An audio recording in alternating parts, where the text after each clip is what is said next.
السلام علیکم ورحمۃ اللہ وبرکاتہ۔ محترم سامعین، اجالا چاندنی امید اسلامک چینل سے میں آپ حضرات کی خدمت میں ویڈیو لے کر حاضر ہوا ہوں۔ نئے آنے والے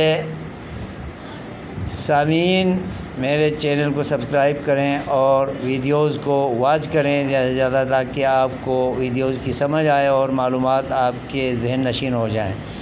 اس ویڈیو میں بھی میں آپ کی خدمت میں سورہ بقرہ کی ابتدائی 4 آیتوں میں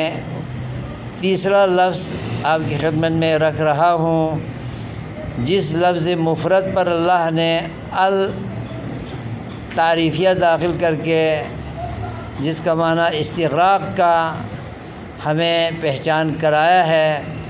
وہ لفظ ہے وَبِالْآخِرَةِ هُمْ يُوقِنُونَ۔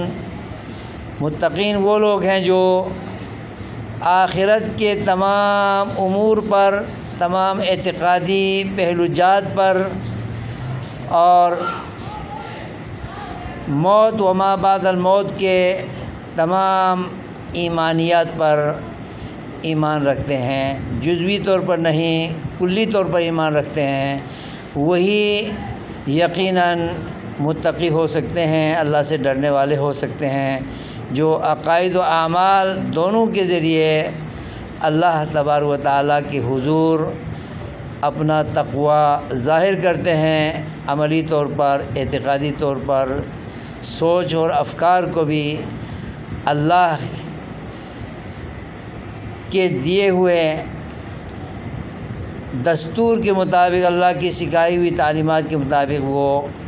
ایمان لانے کی کوشش کرتے ہیں اور اس پر ڈٹائی کا مظاہرہ کرتے ہیں اور استقامت و استقلال کے ساتھ ان عقائد و اعمال پر عمل پیرا رہتے ہیں۔